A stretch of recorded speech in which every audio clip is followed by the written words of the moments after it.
Ya, salam saudara-saudara dengan Verbum Veritatis, sebuah video yang viral akhir-akhir ini.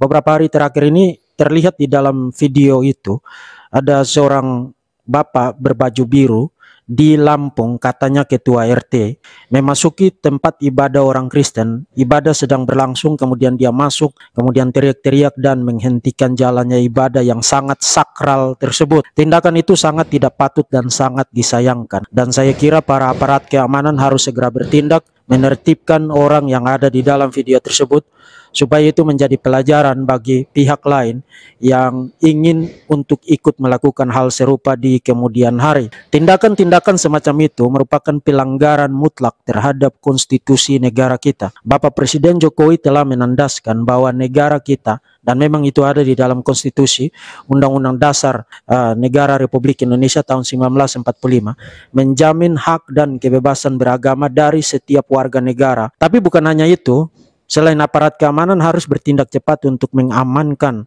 oknum yang bersangkutan, tapi juga sebagai catatan singkat saja, orang-orang semacam itu tidak berlaku yang sangat tidak patut itu, tidak tiba-tiba, tidak terjadi dengan secara mendadak. Orang-orang semacam itu saya kira, menurut dugaan saya, adalah hasil bentukan atau dipengaruhi oleh ceramah-ceramah yang sangat intoleran. Dan kalau aparat keamanan mau serius menangani persoalan-persoalan yang sangat tidak patut dan sangat menyedihkan semacam ini, kalau mau serius menangani itu, bukan hanya oknum-oknum itu yang harus ditertibkan, tapi juga para penceramah radikal, para penceramah intoleran, itu juga harus diawasi ketat dan bila perlu itu diberikan peringatan atau diberikan pembinaan, supaya nanti ke depan mereka tidak menghasilkan orang-orang semacam oknum yang ada di dalam video itu di kemudian hari.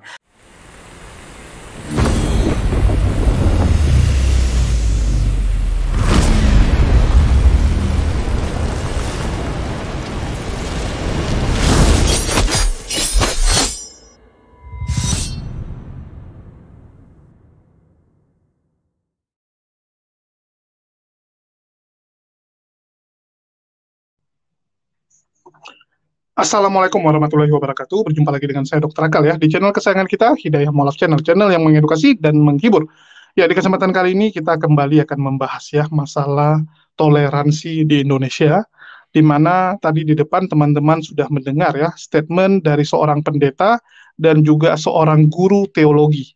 Ya, jadi dia adalah seorang pengajar, pendidik, calon-calon pendeta ya, yaitu Bapak Deki Ngadas, Pendeta Deki Ngadas, Doktor Teologi, di mana Pendeta Deki Ngadas mengatakan bahwa pembubaran gereja atau ibadah gereja itu disebabkan oleh oknum-oknum dari penceramah yang intoleran.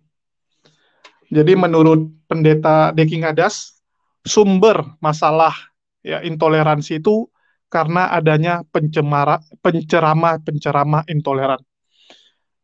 Pendeta Diki Ngadas tidak menyampaikan dengan spesifik siapa-siapa saja penceramah yang dia maksud. Tetapi di sini saya ingin sampaikan ya, saya setuju ya kalau memang hal ini dibuat oleh orang-orang yang terus memprovokasi saudara-saudara kita di akar rumput. Jadi penceramah-penceramah ini adalah orang-orang yang ngomong di mimbar, ngomong di YouTube, yang didengarkan oleh banyak orang, termasuk YouTuber dan polemikus tentunya. Berkali-kali saya sudah sampaikan, narasi-narasi kebencian selama masih disampaikan oleh para polemikus, maka makin banyak orang di Indonesia, terutama umat muslim, yang akan antipati, yang akan makin tidak bisa percaya dengan kelompok yang lain. Itulah saya katakan, harus di-stop segera narasi-narasi kebencian, narasi-narasi perpecahan yang disampaikan oleh para polemikus. Kita ambil contoh, ya kalau dari Pendeta Deki Ngadas kan nggak berani ngomong orang, dia nggak sampaikan siapa, kalau saya langsung sampaikan, contoh Saifuddin, contoh lagi Paul Jang, contoh lagi Sofiatul.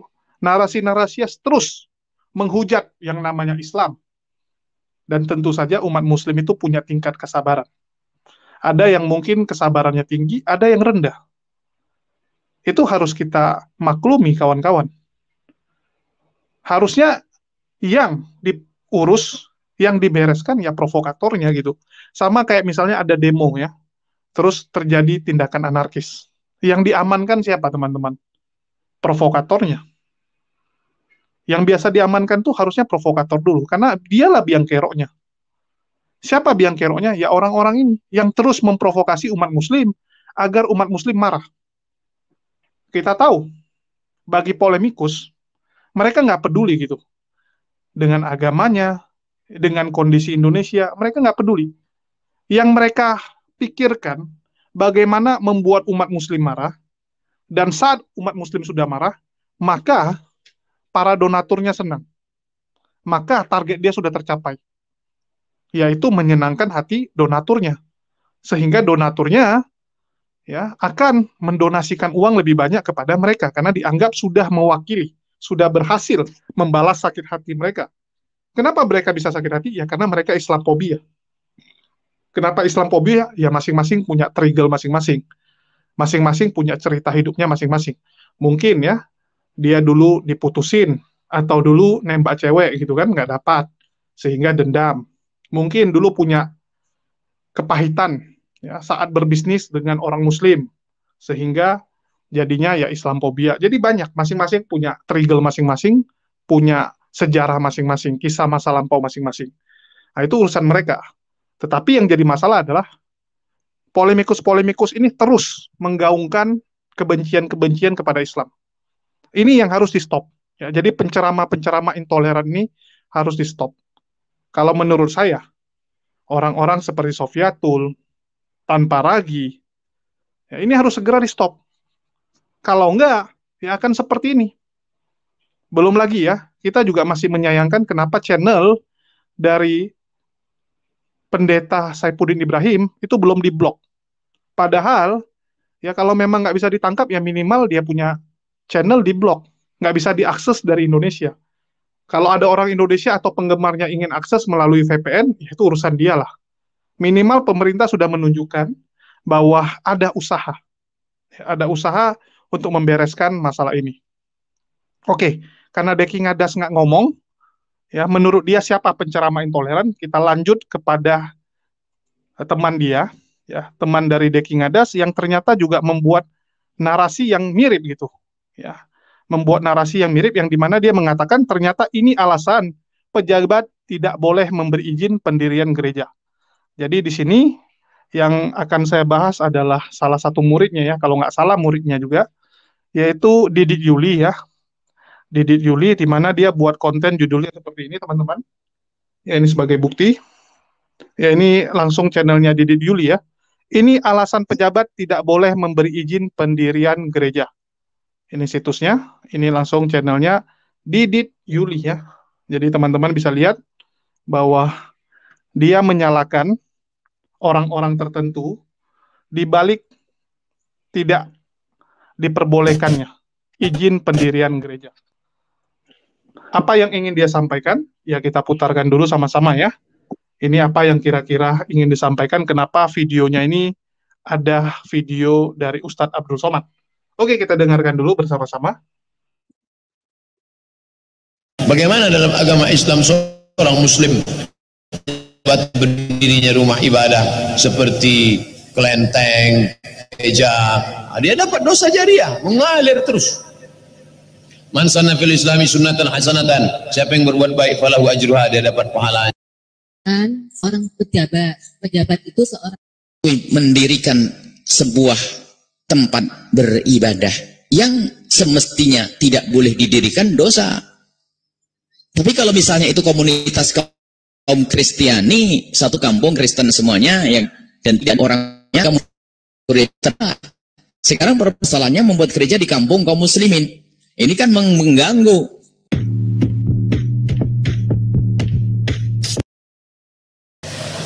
Bagaimana dalam agama Islam seorang muslim karena jabatannya dia memberi izin berdirinya rumah ibadah seperti kelenteng, gereja, dia dapat dosa jariah, mengalir terus. Man sanna fil islami sunnatan hasanatan, siapa yang berbuat baik falahu ajruha, dia dapat pahalanya. Man sana fil islami sunnatan sayyi'atan, siapa yang membuat yang tak baik falahu wizruha, dia dapat dosanya, wa wizru man amila biha, dosa orang yang melakukannya sampai hari kiamat. Setiap berbunyi teng teng, habis di belangkung malaikat, teng kelompang, teng kelompang, teng kelompang, teng kelompang. Rasakanlah tuh, rasakan. Buya mau menanyakan seorang pejabat itu seorang Islam, tapi pejabat itu menyetujui pembuatan proposal gereja sehingga berdirilah gereja yang besar. Itu dosa enggak, Buya? Bisa dia, Buya. Assalamualaikum warahmatullahi wabarakatuh. Jika ada pejabat merestui gereja, ya kalau mau merestui mendirikan sebuah tempat beribadah yang semestinya tidak boleh didirikan, dosa. Tapi kalau misalnya itu komunitas kaum Kristiani, satu kampung Kristen semuanya, ya kan, dan tidak ada orang Muslimnya, mereka membuat gereja di situ, ya terserah. Sekarang permasalahannya membuat gereja di kampung kaum muslimin. Ini kan mengganggu.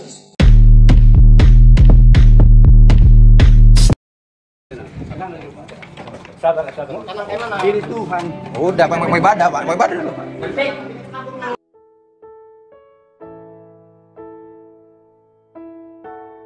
Sesusah itukah orang yang akan beribadah?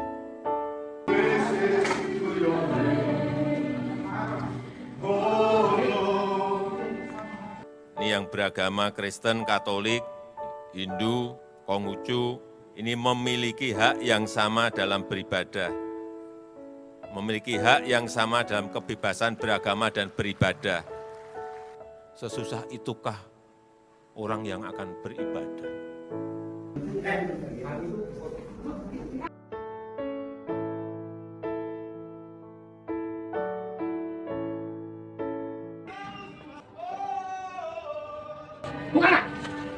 Buka dulu sekarang.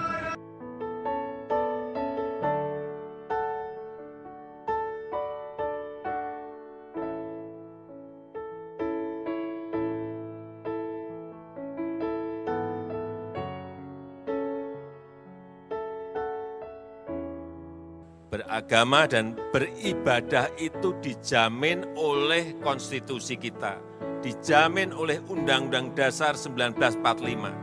Pasal 29 ayat 2. Ini bukan gedung gereja, dipakai gereja. Kebodohan Nek Siregar.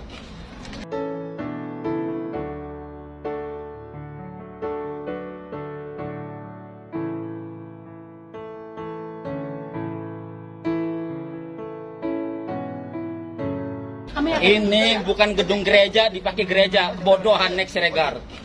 Lupa, lo pintar kalau ibadah. Bapak pintar, ada sudah perjanjian. Bapak Ibu, kalau mau tahu, tuh Nek Siregar. kecamatan atau agama hadir ya Pak ya. Konstitusi tidak boleh kalah dengan kesepakatan. FKUB misalnya, ini misalnya, sepakat tidak memperbolehkan membangun tempat ibadah. Hati-hati loh, konstitusi kita hati-hati loh. Menjamin itu, ada peraturan wali kota, atau ada instruksi bupati. Hati-hati loh, konstitusi kita itu memberikan kebebasan beragama dan beribadah. Ini bukan gedung gereja, dipakai gereja. Kebodohan Nek Siregar. Ya, udah Pak. Cepat keluar. Kita tunggu di sini.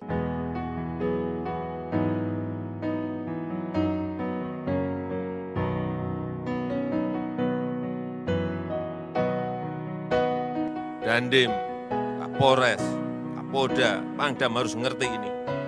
Jari, Kejati, konstitusi tidak boleh kalah dengan kesepakatan. Ini yang beragama Kristen, Katolik, Hindu, Konghucu, ini memiliki hak yang sama dalam beribadah. Memiliki hak yang sama dalam kebebasan beragama dan beribadah. Konstitusi kita itu memberikan kebebasan beragama dan beribadah. Kadang-kadang saya berpikir sesusah itukah orang yang akan beribadah.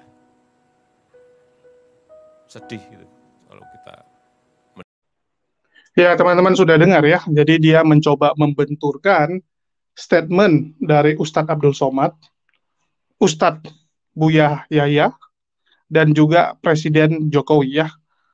Jadi di sini saya ingin katakan, harusnya teman-teman bisa membedakan, terutama teman-teman muslim ya, jangan gampang terprovokasi, jangan gampang kita itu dicerai-beraikan.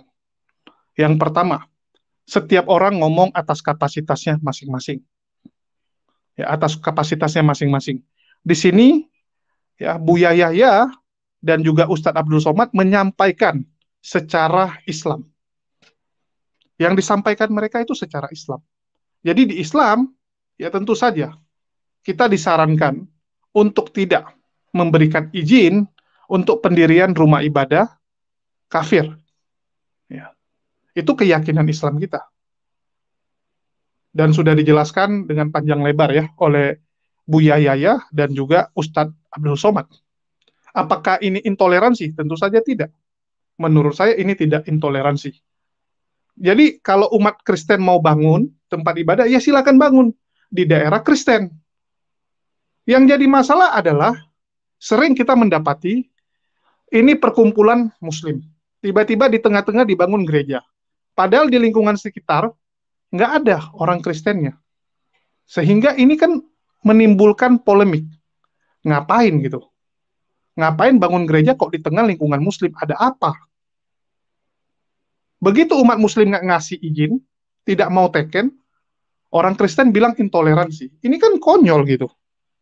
Ini konyol. Kalian mau toleransi yang menurut standar kalian. Sedangkan hak orang tidak kalian pedulikan. Bukankah memberi izin nggak izin itu haknya orang? Saya tanya kalian gitu, bisa nggak dipaksakan? Nggak bisa kawan-kawan. Saya ambil contoh ya. Salah satu ruko saya, itu ditawarkan bangun tower telekomunikasi di atas.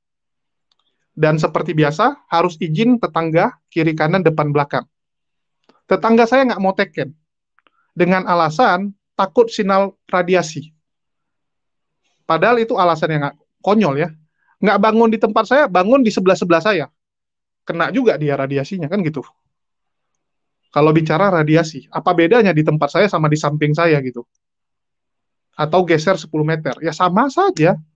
Cuman itu hak dia, namanya dia yang punya rumah, dia nggak mau kasih teken, ya saya mau ngomong apa? Itu hak dia. Kita nggak bisa paksakan, kamu harus teken, kalau kamu nggak teken, kamu intoleran. Kamu tidak mengalah sama tetangga, kamu tidak toleransi gitu. Nggak bisa kawan-kawan, itu haknya orang. Begitu juga dengan orang-orang Muslim, kalau nggak mau teken, apakah itu salah? Coba saya tanya, apakah itu salah? Tidak kawan-kawan. Konsekuensi ya dari gereja tersebut membeli tanah dan membangun gereja di tempat pemukiman Muslim, tentu saja akan lebih ribet untuk mendapatkan izin. Sehingga ya ini jadi pelajaran gitu. Seharusnya kan kalau mau bangun tempat ibadah, ya bangunlah di tempat pemukiman kalian gitu. Contoh masjid dibangun di daerah Muslim. Nggak pernah kita lihat tiba-tiba di daerah yang sekitarnya itu non-Muslim, tiba-tiba masjid muncul di situ. Enggak, kawan-kawan. Ya, jadi orang setuju tanda teken, nggak tanda teken, itu hak masing-masing orang. Kamu nggak bisa bilang, itu intoleransi. Nggak bisa seperti itu. Itu kamu lompat pagar. Kalau Didit Yuli mengatakan itu intoleransi, itu lompat pagar, kawan-kawan. Nggak bisa. Sama seperti misalnya gini, saya jualan selama ini. Pas bulan puasa saya tutup. Tiba-tiba tetangga saya komplain. Pak, bukalah Pak. Gara-gara Bapak tutup, saya nggak bisa sarapan dan makan siang, Pak. Loh, saya yang jualan terserah saya dong. Itu kan haknya saya. Begitu juga izin ya dari tetangga dan lingkungan ini. Mereka nggak mau teken, mau gimana? Buya Yahya dan juga Ustadz Abdul Somad menjelaskan dari perspektif Islam.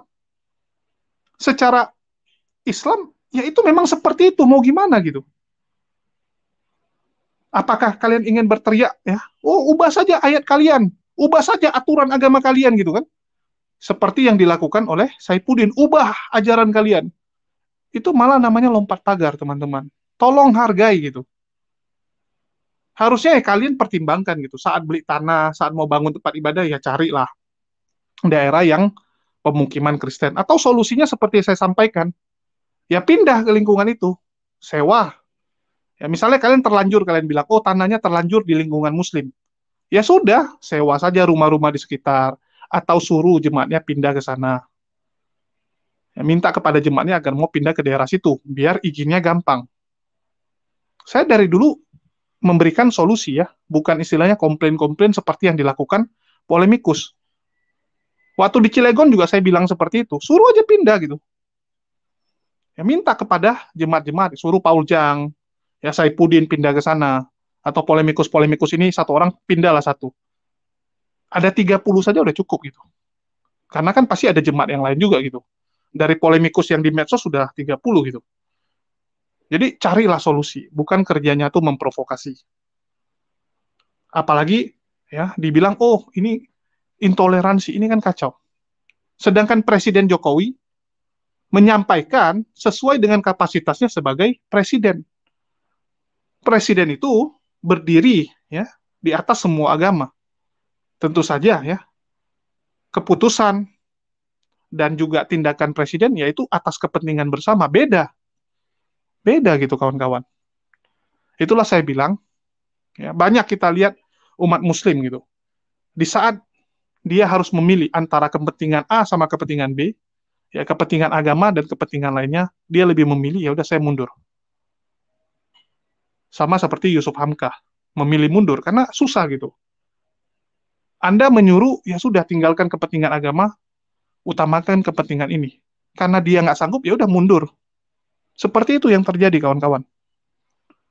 Kita ambil contoh ya, Amanat Agung. Amanat Agung, kalau kita bicara dengan hukum di Indonesia, nggak bisa, kawan-kawan. Nggak bisa. Di Indonesia itu melanggar pasal. Menyiarkan agama kepada orang yang sudah beragama, itu melanggar hukum. Antara agama dan juga hukum negara bentrok. Apakah itu membuat teman-teman Kristen menjadi tidak menyebarkan kekristenan? Enggak, tetap disebarkan kan? Apakah kami pernah istilahnya marah gitu? Wah, ditangkapin itu semua ya misionaris-misionaris. Enggak, kawan-kawan. Masing-masing punya pagarnya masing-masing, punya ruang lingkupnya masing-masing, ya udah bereskan masing-masing. Kami hargai bahwa di kekristenan memang ada suruhan, anjuran, perintah ya untuk menyebarkan agamanya.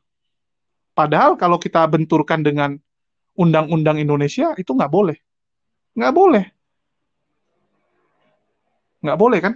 Jadi sekali lagi, masing-masing urusin lah masing-masing. Ustadz Abdul Somad menyarankan kepada jemaatnya untuk tidak memberikan izin kepada tempat ibadah non-muslim atau kafir. Itu haknya Ustadz Abdul Somad, itu di lingkungan dia. Kalau dia punya jemaat mau ikut, silakan. Nggak mau ikut, ya udah. Tidak ada paksaan, tidak ada pelanggaran hukum. Jadi apa yang dilakukan Ustadz Abdul Somad, ya, Buya Yahya, ini masih sesuai dengan koridor agama dia. Yang lucu tuh kalian memaksakan agama orang harus berubah mengikuti keinginan kamu. Oh, agama kalian harus ya mengalah demi negara gitu. Nggak bisa, kawan-kawan. Di Islam kita diajarkan Allah nomor 1, yang lain nomor 2, nomor 3. Jadi jelas gitu. Yang penting kita nggak melanggar hukum, yang penting semua sesuai. Ya, tetangga saya mau buka bengkel, harus saya teken, izin gitu kan, supaya diperbolehkan dia buka bengkel karena ribut. Saya nggak mau teken. Apakah dia bisa memaksakan? Dia bisa teriak-teriak sama orang, wah intoleran dia itu. Ya terserah dia mau ngomong. Kalau ada tetangga yang termakan omongannya, tetangga itu yang bodoh.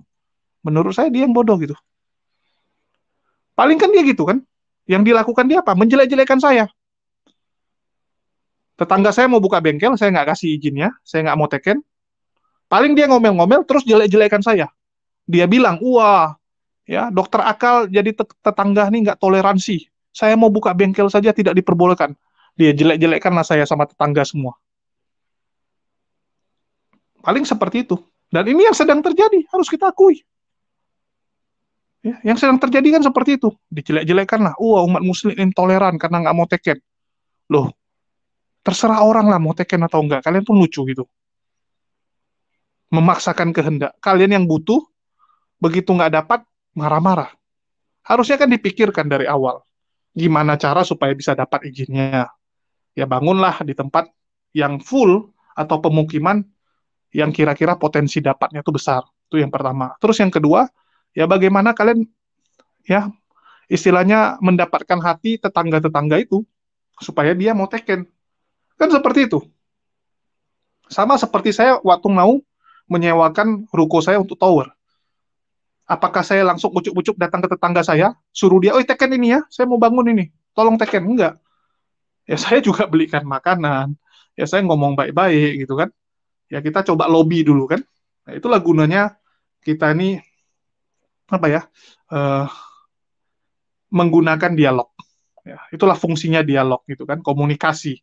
Ya kita komunikasikan dulu, "Pak, tolonglah dibantu ya karena tujuannya ini bla bla bla bla begini kan." Ya kembali gitu. Seharusnya tim panitia gereja itu bisa mengkondisikan bagaimana supaya sama tetangga itu bagus. Bagaimana supaya tetangga ini mau menandatangani izin pendirian tempat ibadah. Kalau memang timnya yang nggak beres ya untuk melobi orang, malah terakhir jadi berantem, ya harusnya kalian introspeksi diri gitu. Apa yang dilakukan tim oleh ini ya, tim pendirian gereja itu sehingga sama tetangga kok bisa ribut, kok bisa terjadi clash gitu. Ada apa? Apa yang mereka lakukan? Harusnya itu kan jadi bahan introspeksi. Apalagi ya, kita tahu mereka duluan tinggal di sana, kamu yang baru datang. Di mana-mana yang namanya pendatang harus pintar-pintarlah berbaur. Di mana bumi dipijak, di situ langit dijunjung. Biasakanlah menggunakan sistem seperti itu.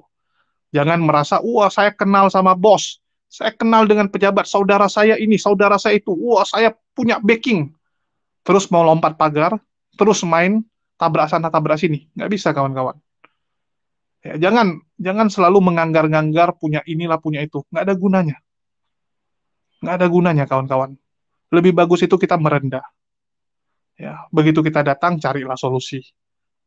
Jangan malah memperkeruh keadaan, jangan malah membuat kondisi-kondisi itu nggak baik. Kita nggak mau apa ya, tidak tutup mata sih sebenarnya bahwa di Indonesia ini ya sekarang yang namanya toleransi ini lagi di titik rendah, seperti yang sudah berkali-kali saya sampaikan. Itulah kenapa seharusnya ya kita ini, apalagi orang-orang yang punya channel, ya mungkin penceramah, pokoknya orang yang istilahnya punya pengaruh dan audiens, harusnya kan duduk bareng, kita bahas ini kira-kira mau gimana, kita cari solusi, bukannya malah memperkeruh keadaan dengan mengatakan, "Oh itu biang keroknya ustadz sana, oh itu biang keroknya situ," gitu. Itu kan masih tuduhan-tuduhan. Tetapi kalau yang saya sampaikan, kalian boleh cek. Saipudin udah ditetapkan sama polisi ya, bukan saya yang tetapkan. Polisi yang menetapkan dia penista agama. Itulah saya berkali-kali mengajak teman-teman coba berpikirlah. Coba kalian berpikir seandainya kalian yang di pihak muslim. Agama kalian diginiin, agama kalian dihujat setiap hari. Kira-kira cara kalian memandang gimana? Contoh saja, kita nggak usah jauh-jauh. Kalau teman-teman mau jujur, pandangan kalian terhadap Islam gimana sih?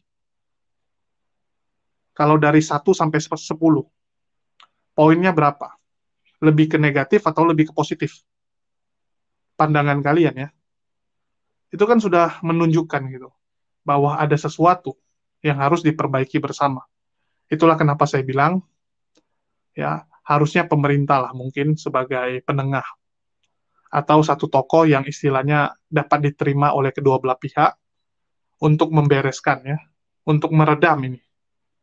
Karena kalau seperti ini terus, kasihan orang-orang di bawah ini yang jadi korban gara-gara perbuatan para polemikus-polemikus ini. Kalau pendeta Deki Ngadas mengatakan penceramah intoleran, saya setuju gitu. Kalau di Islam ada yang ya mengajarkan untuk membenci, mengajarkan untuk udah kita demo sana gitu, kita tutup tempat ibadah orang, nah, itu juga nggak boleh. Itu silakan diproses. Tapi kalau kamu menuduh UAS, ya enggak gitu kan. Kalau UAS tidak, UAS cuma menyarankan jangan, ya, jangan memberikan izin.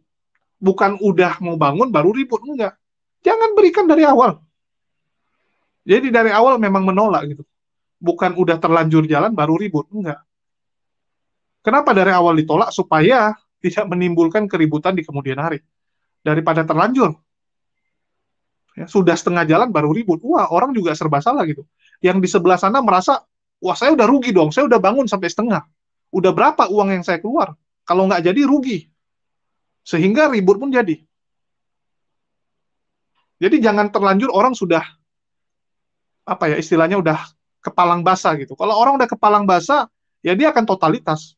Ribut pun ribut sekalian. Nah, itulah kenapa saya bilang dari awalnya harus jelas dulu. Jadi umat muslim pun jangan jadi orang yang pelin-pelan. Kasih, nggak mau kasih, nggak usah. Udah gitu. Jangan di PHP, berat. Jadi dari awal harus clear dulu.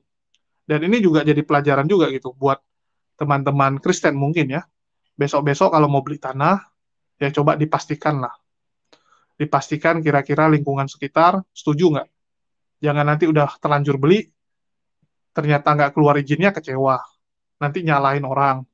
Nanti melakukan ini lagi ya, cara-cara yang ya kita tahu sendirilah. Nanti begitu dilarang, ngomel-ngomel. Nah, ini kan nggak baik. Jadi cobalah, monggo dipastikan dulu dari awal, supaya nggak jadi masalah di kemudian hari. Jangan istilahnya, ya kita itu karena mau hemat di depan, malah nanti ujung-ujungnya rugi. Ya mungkin pertimbangannya, oh tanah di sana lebih murah, udah saya beli di sana saja. Tapi apa gunanya gitu, kalau nanti di kemudian hari jadi masalah. Keluar uang lebih banyak. Keluar tenaga lebih banyak, habis waktu. Ngapain? Jadi dari awal harus dipikirkan matang-matang lah. Ya, saya sih berharapnya gitu. Dan sekali lagi ya, semoga ya, yang seperti ini tidak terjadi lagi. Kita harapkan tidak terjadi lagi. Dan semua bisa dikomunikasikan dengan baik. Jadi misalnya nggak ada izin, misalnya kepala RT-nya, ya, kepala desanya sudah bilang jangan bangun, ya jangan lakukan ibadah, ya monggo dihargai. Jangan istilahnya dipaksakan gitu kan.